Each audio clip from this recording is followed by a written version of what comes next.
Assalamualaikum warahmatullahi wabarakatuh, saudaraku yang berbahagia. Selamat berjumpa kembali dengan saya, dan tentunya mudah-mudahan panjenengan semua senantiasa diberikan kesehatan, tetap iman, saudaraku. Dan di video saya kali ini, saya akan kembali membaca sejarah ringkas Pangeran Diponegoro dan Perang Jawa dari buku yang dituliskan oleh Bapak Wardiman Joyonegoro. Ini kita sudah berada di sebab-sebab terjadinya Perang Jawa ini, mendekati terjadinya Perang Jawa, saudaraku. Mari kita baca bersama-sama, kita belajar sejarah, saudaraku. Mudah-mudahan bermanfaat untuk kita semua. Amin ya robbal alamin. Bismillahirrahmanirrahim. Ini tentang awal kali terjadinya pembangunan jalan, saudaraku. Jalan yang nanti akan mengenai dari makam leluhur Pangeran Diponegoro. Bismillahirrahmanirrahim. Adalah Residen Semiside yang memutuskan untuk memperbaiki jalan-jalan kecil di sekitar Yogyakarta. Satu di antaranya melewati pagar sebelah timur Tegalrejo, daerah kekuasaan Pangeran Diponegoro. Saudaraku, pada tanggal 17 Juli tahun 1825, jalan ini mulai dipasangi patok oleh bawahan Patih Danurejo keempat. Patok itu menghalangi jalan Pangeran Diponegoro dan mereka yang tinggal di pemukiman serta desa-desa sekitarnya. Patih Danurejo keempat tidak memberitahukan kepada Pangeran Diponegoro mengenai perintah Semiside untuk membuat jalan yang melewati Tegalrejo. Perbuatan Danurejo itu yang pasti disengaja, merupakan suatu pelanggaran tata krama secara terang-terangan. Hal ini memicu perselisihan antara orang-orang Pangeran Diponegoro dan para pekerja jalan. Penduduk desa-desa di sekitar Tegalrejo segera ikut terlibat. Keadaan ini berlangsung pada bulan Juli tahun 1825. Peristiwa mengenai pembangunan jalan itu, saudaraku, menjadi semakin genting karena pendukung Pangeran Diponegoro dan petani penggarap di tanah miliknya berdatangan ke Tegalrejo untuk membela pangeran. Rencana Pangeran Diponegoro untuk melakukan pemberontakan ini sudah umum di Yogyakarta pada pertengahan Agustus, akhirnya dimajukan. Karena perselisihan itu mengakhiri keraguan dalam hatinya tentang perlunya segera mengambil tindakan militer. Diduga Pangeran Diponegoro telah memberi perintah agar tiang-tiang patok di jalan itu diganti dengan tombak-tombak sebagai tanda bahwa pangeran menganggap pembangunan jalan raya yang tanpa pemberitahuan itu sebagai penyebab perang.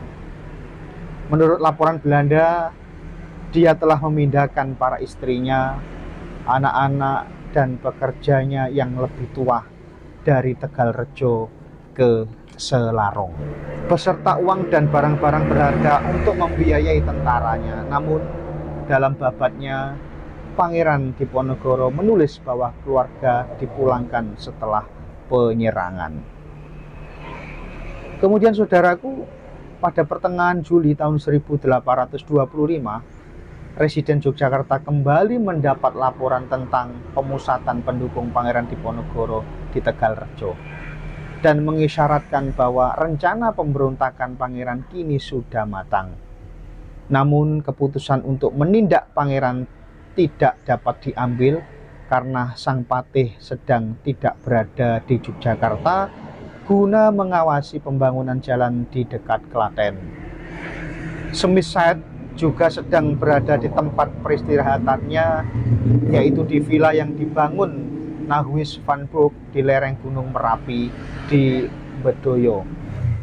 Karena itu akhir minggu yang genting tanggal 15 sampai 17 Juli pun lewat, dan ketika para pejabat Belanda dan Jawa yang terdesak waktu berkumpul lagi, di Yogyakarta pada tanggal 18 Juli. Prakarsa untuk membuka perundingan langsung dengan Pangeran Diponegoro sudah hilang atau percuma. Kalau prakarsa ini sempat diambil, masih sangat diragukan kemungkinan Semisset menerima tuntutan pokok Pangeran Diponegoro agar Patih Danurejo keempat dipecat. Cara Residen menghadapi pertengkaran ini, sikap keras agar pangeran harus datang ke Yogyakarta justru memperuncing keadaan. Diponegoro kini ditahan pendukungnya yang telah bersumpah untuk bertempur dan tidak membiarkan dia pergi ke Yogyakarta guna berunding dengan Semisset. Utusan-utusan yang dikirimkan antara tanggal 18 dan 20 Juli tahun 1825 oleh Semisset atas prakarsa Patih Danurejo IV dan pejabat senior lain di Yogyakarta gagal total. Utusan terakhir dipimpin Nayaka yang dituakan Raden Tumenggung Sindunegoro II dan Mas Aryo Manduro. Mereka berangkat ke Tegalrejo pada tengah hari Rabu tanggal 20 Juli tahun 1825. Utusan itu diperkuat dengan satu pasukan keraton gabungan Belanda dan Jawa yang dibentuk oleh asisten residen dan Kevalier. Pernah bertugas menjadi letnan kavaleri, veteran pertempuran Waterloo tahun 1815. Dengan pasukan itu, Kevalier berharap bisa menangkap dan memenjarakan Pangeran Diponegoro maupun Mangkubumi, sehingga bisa pula mengakhiri pemberontakan yang siap pecah. Namun saudaraku, pangeran sudah lebih dahulu diperingatkan oleh para pandai besi di Yogyakarta yang telah membantu memasang ladam kuda-kuda kavaleri dan persiapan senjata mengenai pengiriman pasukan tersebut. Terima kasih saudaraku. Itulah tadi sedikit kita membaca sejarah ringkas Pangeran Diponegoro dan Perang Jawa.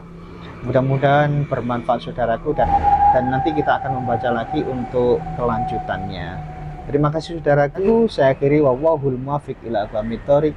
Assalamualaikum warahmatullahi wabarakatuh.